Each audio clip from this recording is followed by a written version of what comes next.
Okey, ni antara pokok yang cantik lah untuk kita buat catuman mata tunas lah, tuan-tuan. Dia tak kecil sangat, tak besar sangat. Lebih kurang jari saya lah. Ni ada sarang burung.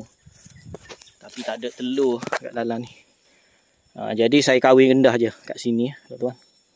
Kita kahwin kat sini je. Yang ni sekejap je. Dan senam buat. Okey, saya dah siap kahwin yang ni. Ni. Yang ni simple je kita buat. Tak ada lokan lah, tak ada parit apa. Just toreh ataupun kopek. Lepas tu balut lah kat sini. Ni pun saya nak potong takut sarang burung ni jatuh. Kesian juga.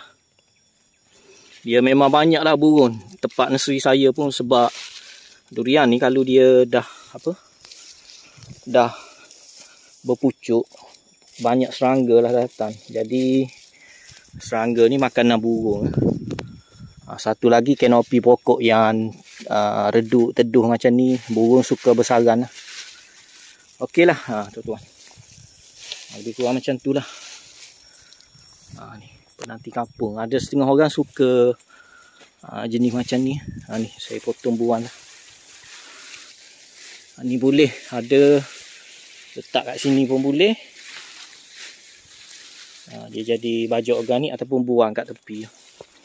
Okey, saya cuba cek lagi lah. Sebab dia saudara Ihsan ni tak sempat nak tanda. Saya suruh tanda. Kebetulan ayah dia meninggal lah minggu selepas raya hari tu. Dia balik raya korban hari tu.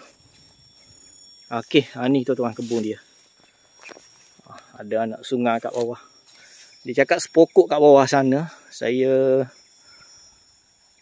mungkin turun lah pergi tu. Sebab jambatan kat situ dah runtuh.